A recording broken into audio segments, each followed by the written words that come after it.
नमस्कार साथियों, आदाब। नमस्कार साथियों, आदाब। खटाखट साम्राज्य के सुल्तान साहब ने कुछ नई और अजीबोगरीब बातें कही हैं। एक ऐसे हमारे शहजादे हैं जिन्होंने हाल ही में संविधान को देखा है और समझा है, लेकिन संविधान की प्रति उठाने वाले उस खटाखट साम्राज्य के शहजादे साहब को शायद इस बात का संज्ञान नहीं है कि देश का संविधान क्या कहता है। राहुल जी यहाँ पे आए, कई बातें कही, कई वादे उन्होंने किए। एक ये भी वादा कर डाला कि वो स्टेटहुड देंगे, बावजूद इसके कि ये वादा पूरी तरह से केंद्र सरकार ने पहले ही दिया है, उसको लेकर कोई इफ और बट है नहीं। वो एक मैंडेट है सरकार का, और ये जानते हुए भी कि इस तरह का वादा सिर्फ केंद्र सरकार दे सकती है। अव्वल तो उम्मीद नहीं है कि उनकी सरकार बनेगी, और अगर बनती भी या बनेगी भी, जो लगता नहीं है, जिसके इम्कानात किसी को, तो वो देना चाहेगी भी तो दे नहीं सकती, क्योंकि ये काम सिर्फ केंद्र सरकार का है।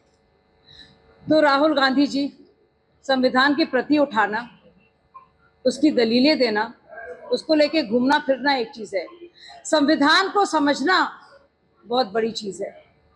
दूसरी बात, नए नए आरक्षण परस्त हैं भाई साहब, हमारे खटाखट साम्राज्य के शहजादे साहब, और ये कहते जा रहे हैं आरक्षण की बातें।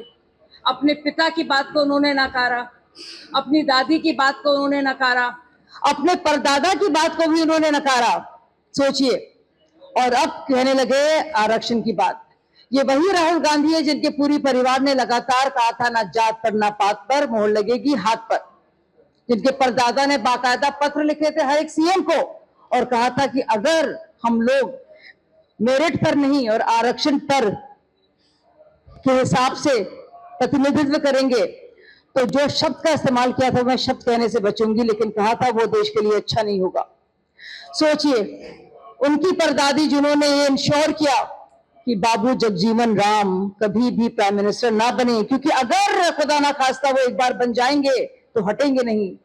वो राहुल गांधी जिनके पिताजी ने 10 साल तक मंडल कमीशन को लटका के रखा, वो राहुल गांधी जो खटाखट साम्राज्य के बेताज बादशाह हैं, शहजादे हैं, वो अब कुछ ऐसे वादे करने आ रहे हैं जिन वादों से उनका लेना देना नहीं है।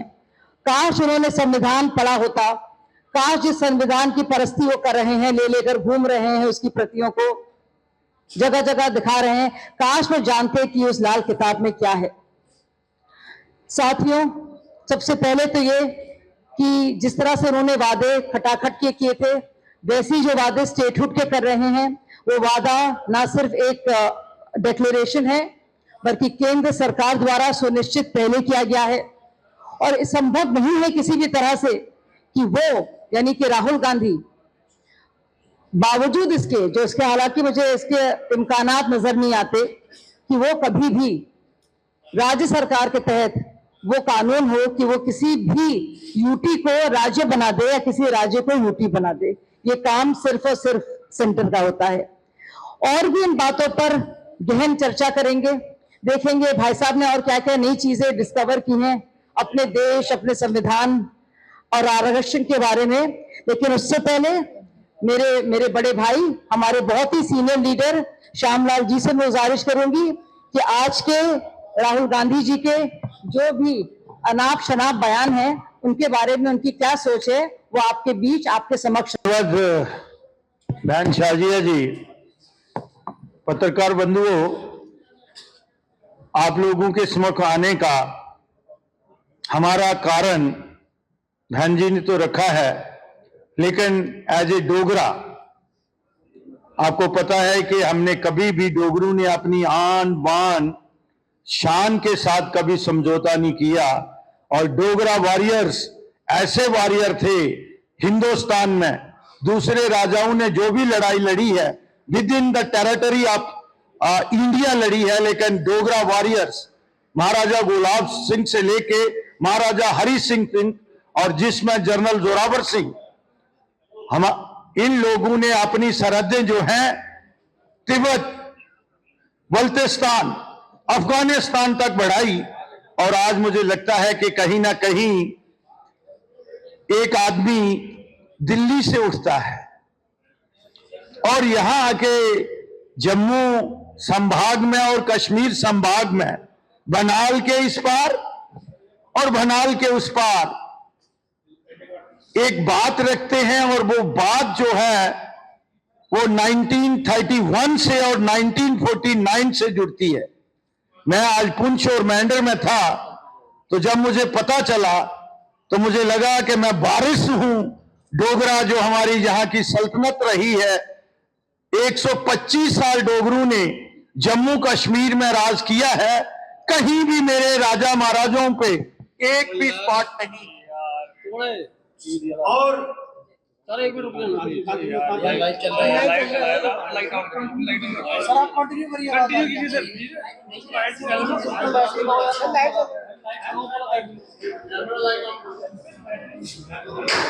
लाइट कर दो ना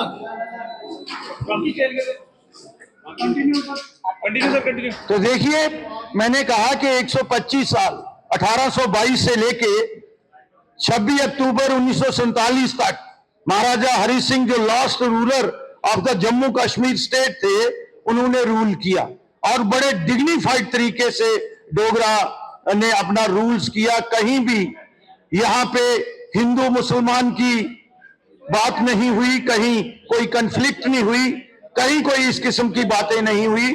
लेकिन मैंने 1931 की बात की है और 1949 की बात की है। आपको पता है कि यहां पे मुझे लगता है कि उसमें कांग्रेस का उस समय भी ये साजिश रही होगी, जो 2 नेशन थ्योरी की बात थी। शेख अब्दुल्ला को यहां प्रमोट किया और शेख अब्दुल्ला ने यहां मुस्लिम कॉन्फ्रेंस बनाई, जिसमें जो बाद में नेशनल कॉन्फ्रेंस बनी। आज राहुल गांधी की बात से ये बात जुड़ती है। और उसके बाद उन्होंने यही कि हमने महाराजा हरि सिंह या राजे महाराजाओं को यहां से निकाल दिया, तो वो बात 1949 के साथ जुड़ती है। जब ये कंडीशन शेख अब्दुल्ला ने रखी थी पंडित जवाहरलाल नेहरू के सामने कि जब तक आप महाराजा को यहां से जिला वतन नहीं करते, तब तक मैं यहां काम ठीक तरीके से नहीं चलने दूंगा।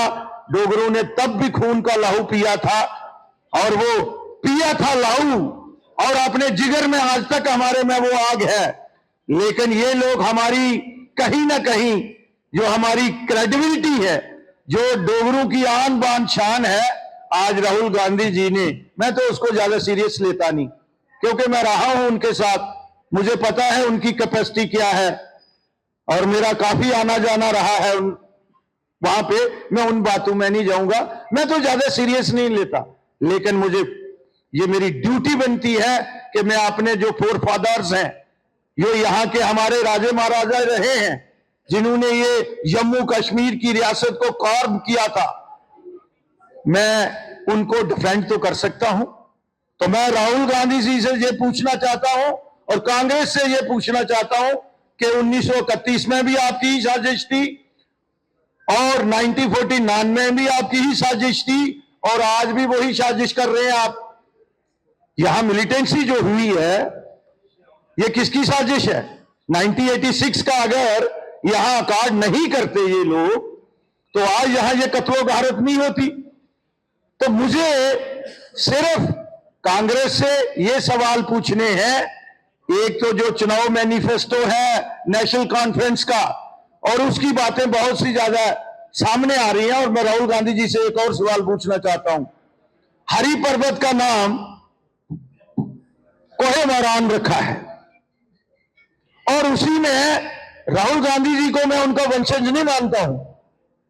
बड़े वसूख के साथ कह रहा हूं, जिम्मेवारी के साथ कह रहा हूं, वो नेहरू परिवार के फरियाद नहीं है। मैं उस बात में नहीं जाना चाहता, वो अलग डिबेट का डिस्कशन का विषय है। लेकिन जो नेहरू परिवार यहां से जिसने रिहाइश तय की थी, उनकी जो इष्ट देवी है, उसी कोहे मोरान जिसका नॉमेनक्लेचर चेंज करने जा रहे हैं, उसके बारे में ये जो कहते हैं कि हम नेहरू और इंदिरा के वारिस हैं। राहुल गांधी जी से मैं ये सवाल पूछना चाहता हूं, और कांग्रेस के लोगों से ये सवाल पूछना चाहते हूं कि तख्ते सुलेमान और कोहे के बारे में उनका क्या जवाब है। बाकी बातें तो मेरी बहन ने कही हैं, मैं ओपन डिबेट के लिए रखता हूं। और मुझे सिर्फ आज कांग्रेस से नेशनल कॉन्फ्रेंस से महाराजा के साथ, कांग्रेस से नेशनल कॉन्फ्रेंस से महाराजा के साथ, जहां डोगरों के साथ इंसाफ नहीं किया है। मेरी लड़ाई कांग्रेस में भी रहते हुए जम्मू को पॉलिटिकली इंपावरमेंट के लिए हम लड़ते थे, जम्मू का हिस्सा मांगने के लिए लड़ते थे, और वो लड़ाई आज भी जारी है। और भारतीय जनता पार्टी ने उसका डिसाइड, अगर आप देखेंगे 2019 5 अगस्त को एक बहुत बड़ी लाइन ड्रा कर दी है। मुझे लगता है कि ये इलेक्शन जो है ये जम्मू कश्मीर की आने वाली जो पीढ़ियां हैं वो फेट डिसाइड करेगी। लेकिन मैं फिर उसी पे आता हूं कि मेरे महाराजा के लिए जो उन्होंने साजिश की और जो शब्द उन्होंने इस्तेमाल किए हैं कि हमने राजे महाराजाओं को निकाल दिया, बिना शर्त माफी मांगे राहुल गांधी और कांग्रेसी, नहीं तो हम डोगरे हैं। अगर हम एक्सचन लासा तक जा सकते हैं तो ये कांग्रेस और नेशनल कॉन्फ्रेंस को भी बेफिटिंग रिप्लाई दे सकते हैं। देश दुनिया की हर खबर सबसे पहले देखने के लिए फॉलो करें Dainik Savera TV, YouTube, Facebook, Instagram, X और व्हाट्सएप चैनल पर।